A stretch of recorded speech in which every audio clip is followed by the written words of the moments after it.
Bien, pues procedemos con el análisis, examen y síntesis de los artículos. De la Constitución Federal analizamos el artículo primero. Establece el goce de derechos humanos para todas las personas en México, tanto los reconocidos en la Constitución como en los tratados internacionales de los que el Estado se aparte. Este artículo es el eje rector del sistema jurídico mexicano, ya que prohíbe la discriminación y vincula el derecho internacional con el nacional en materia de dignidad humana. También tenemos el artículo 133, que define la jerarquía normativa de México. Establece que la Constitución, las leyes federales y los tratados internacionales constituyen la ley suprema de toda la Unión.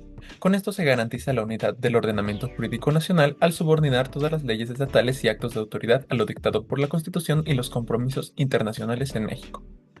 Procedemos con el artículo 15. Este garantiza la unidad del ordenamiento jurídico nacional al subordinar todas las leyes estatales y actos de autoridad a lo dictado por la Constitución y los compromisos internacionales de México.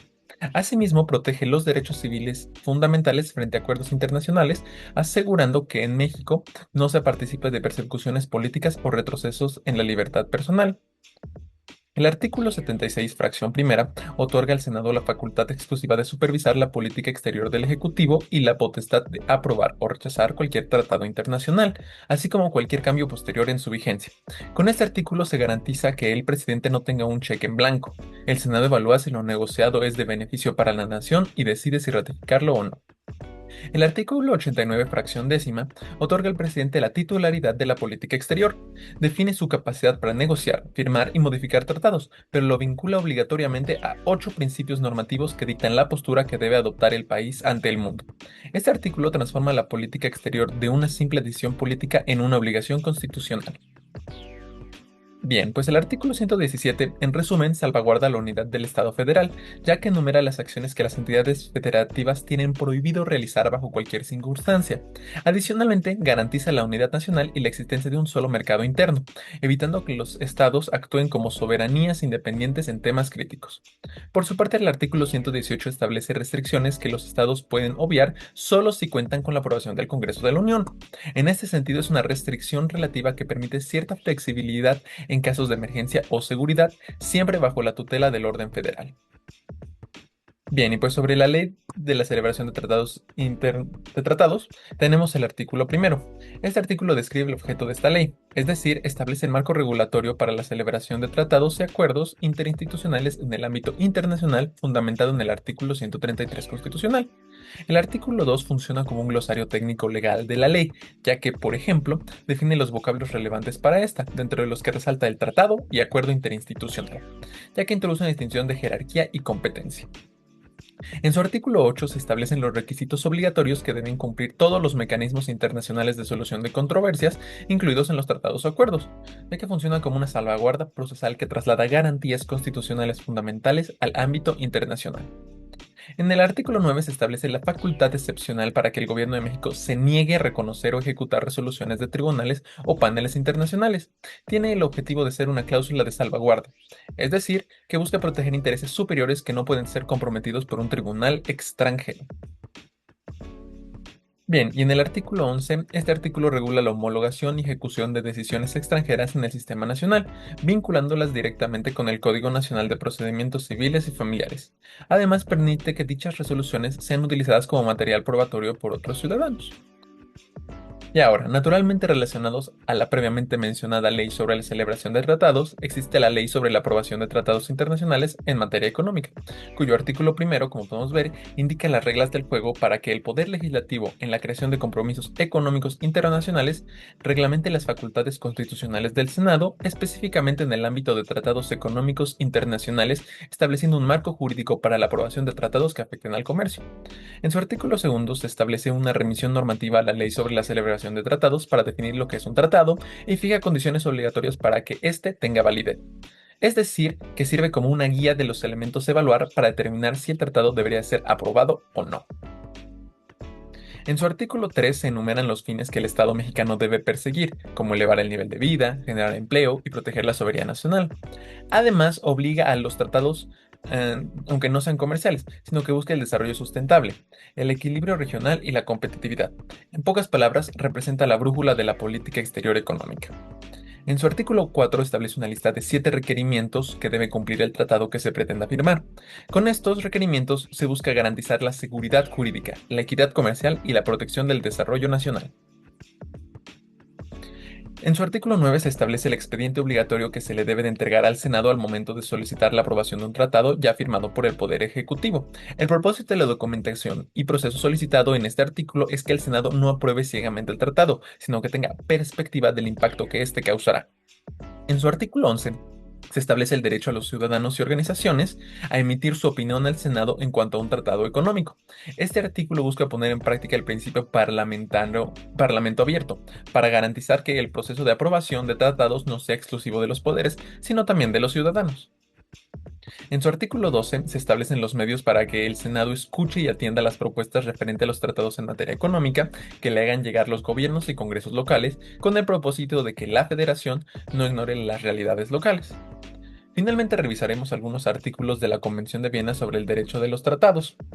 En su artículo 26 se habla principalmente del principio pacta sunt servanda. Este es el eje de la estabilidad del orden mundial, ya que determina que la obligatoriedad de un tratado nace desde su entrada en vigor. Además, este artículo no solo exige el cumplimiento literal del texto, sino que introduce la buena fe como el estándar ético y técnico de ejecución. En el artículo 27 se determina que el compromiso asumido en un tratado es independiente de la configuración normativa interna de los estados, obligándolos a cumplir con lo pactado sin poder alegar obstáculos legales nacionales. Opera como una restricción a soberanía interna en favor de la estabilidad del orden global.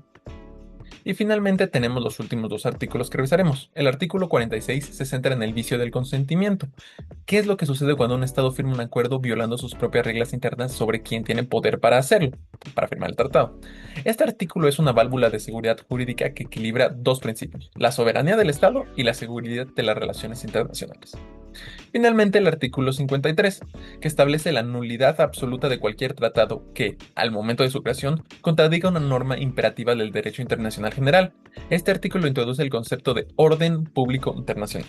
Rompe con la idea de que los estados son totalmente libres de pactar lo que quieran, imponiendo un límite ético y jurídico supremo.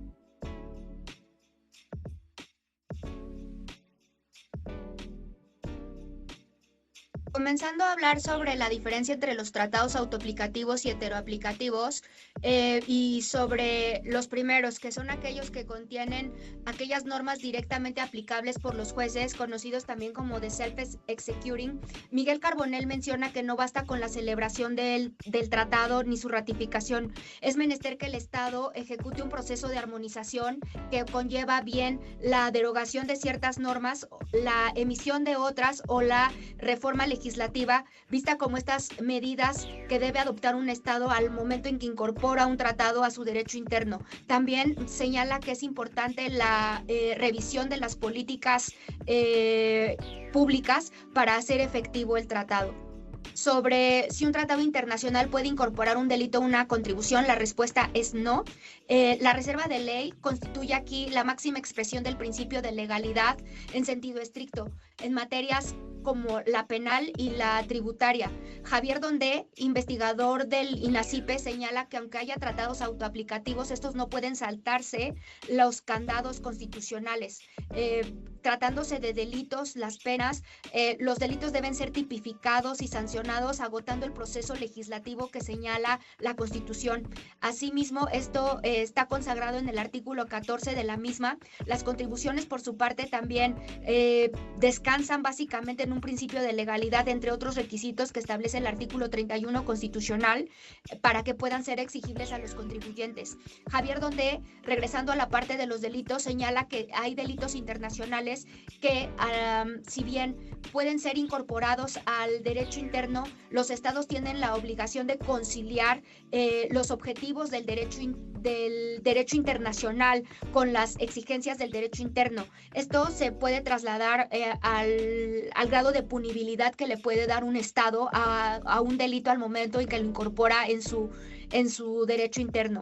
Sobre el control difuso, y sobre qué pasa cuando una norma local contraviene a un tratado internacional en materia económica, desde nuestro punto de vista, el control difuso es extensivo a estos tratados. Primero, señalaremos que su fundamento está en el artículo 133 de la Constitución, donde las leyes expedidas por el Congreso de la Unión y los tratados acordes a la Constitución, de conformidad con lo que establece el artículo primero, con base en el principio pro persona, implican que los jueces tengan la obligación de expedir sus resoluciones, de emitir resoluciones considerando aquellas normas materiales que contengan derechos humanos en un tratado de naturaleza económica.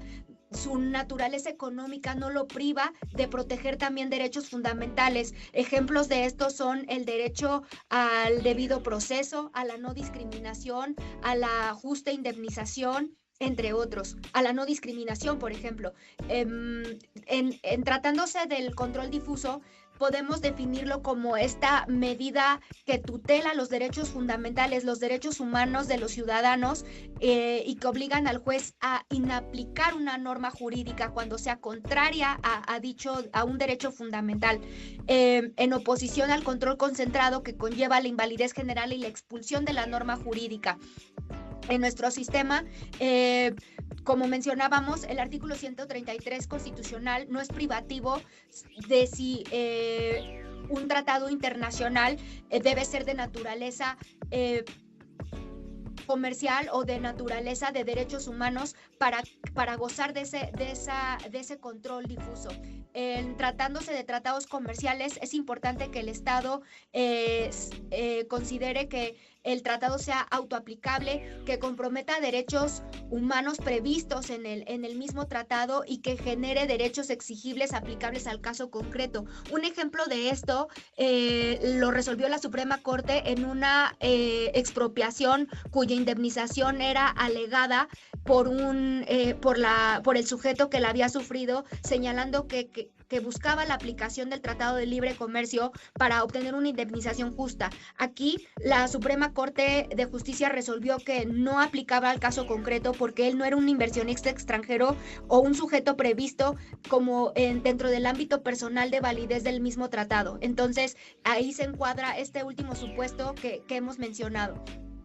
El control difuso, nada más como nota al pie, ha pasado por una evolución dentro del Poder Judicial desde el caso Radilla Pacheco y hasta la resolución 351/2014, resuelta en el año 2021 bajo la ponencia de la ministra Piña, en la cual pasamos en el primer caso de la evolución del control difuso previsto solo para jueces federales y haciéndolo extensivo a jueces locales. Y en el caso de la ministra Piña, su resolución conllevó a que tocara normas no solo procesales, sino sustantivas.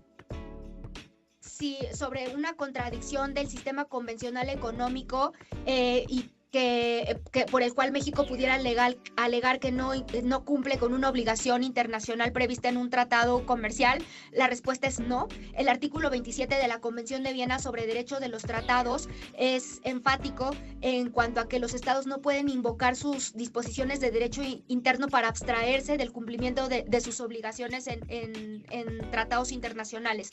Esto descansa también en un principio de buena fe propio de los contratos, como los principios generales a estos está el Pacta Sunt Servanda, que hace referencia al artículo 26. La Convención de Viena sobre Derecho de los Tratados, a la que hacemos referencia, es vista por Leonel Pérez Nieto como la norma de normas, tratándose de aplicación e interpretación de los tratados, y señala que una vez que el tratado es incorporado al derecho interno, es visto como una nacionalización de este, y que puede conllevar responsabilidad del Estado en el caso de un incumplimiento. Pueden haber medidas que conlleven la suspensión de beneficios. Ejemplos de esto tenemos lo que está ocurriendo con el maíz transgénico y algunos antecedentes que han ocurrido también por parte de Estados Unidos al exigir más allá de las certificaciones de origen, tratándose de la industria automotriz. sobre distribución de competencias y cómo pudiera existir una incompatibilidad de un tratado internacional y si este puede o no aplicar. La respuesta es no. Un tratado internacional no puede trastocar lo contenido en el artículo 124 constitucional, que contiene lo relativo al pacto federal, que contiene per se el pacto federal y la distribución de facultades y división de poderes. Esta norma es prohibitiva.